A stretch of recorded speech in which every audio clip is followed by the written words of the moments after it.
Hi guys, my name is Meronim Bosimbola, and today I'll be doing a movie analysis on The Whale Rider. The Whale Rider, this was a movie directed by Nikki Caro, based on a 1987 novel written by Witi Ihamera. The movie takes place in New Zealand, in a Maori tribe, where a 12-year-old girl, Kahu Iparana, wanted to become a leader, but Kahu's grandfather, Koro, believes that being a leader is a position only reserved for males, and not women. In the movie, for example, in the movie, Kahu was like an outcast. Being the only girl in the community is really hard.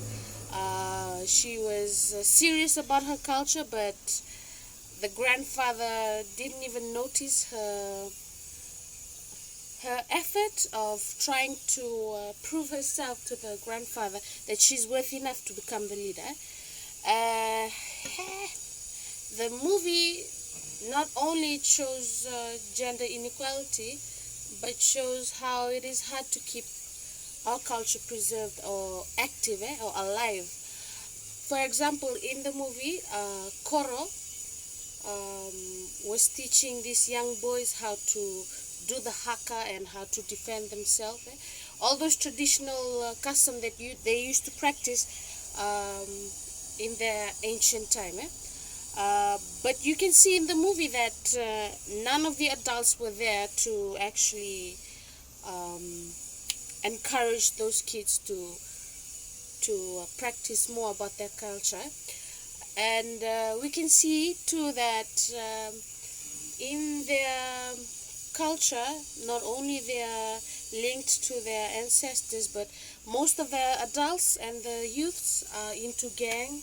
They were gang members, and most of them was just not interested in their community, their cultural Maori community. For example, Kahu's dad,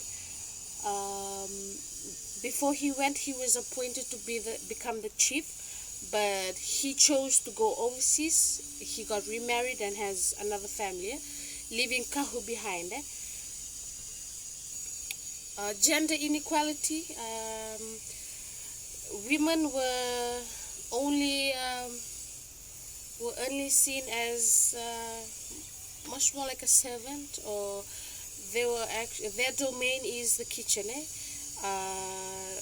Outside in the community, they have no say, they have no voice at all, no opinion about anything. For example, in the movie, Kahu's grandmother, Koro's wife, when there was this scene when Koro was unpleased with Kahu, he actually slammed the kitchen table and a cup fell, and Kahu's grandmother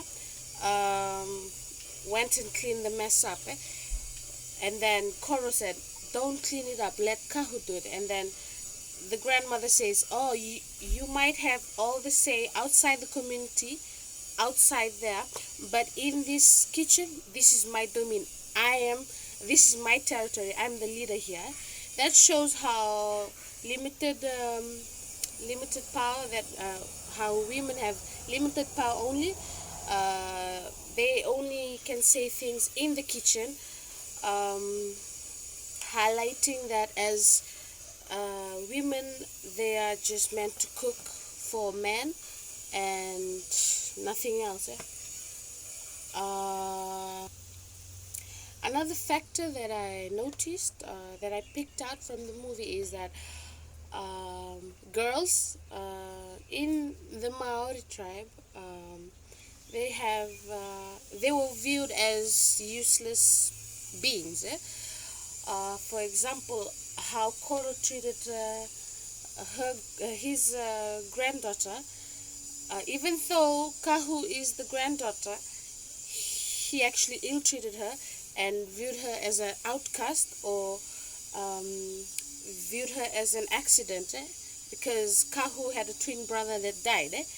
they were hoping that she could have taken his brother's life by dying and let the male twin of Kahu live and lead the tribe. Kahu actually suffered a lot just to prove herself that she is worthy to become the leader.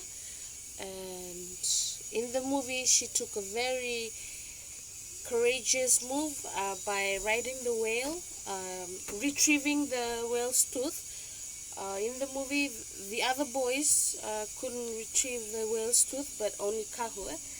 And while she almost drowned when she was riding the whale, and at that extent, the grandfather was able to accept her and actually think about it, because it almost, she tried to prove herself that almost ended her life. We can learn from there that Kahu, being a girl, is really hard. You have to prove yourself to actually please the men or the leaders of your tribe. To compare the Maori culture to mine, the role of women in the Maori culture is quite similar to mine.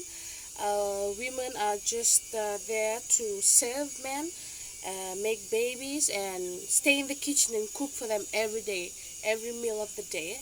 And that's their role that we all know back in the villages. Another factor is that recently changed is the form of leadership. Before, in our culture, males are only chosen to be leaders and not females, but luckily this changed. Yeah.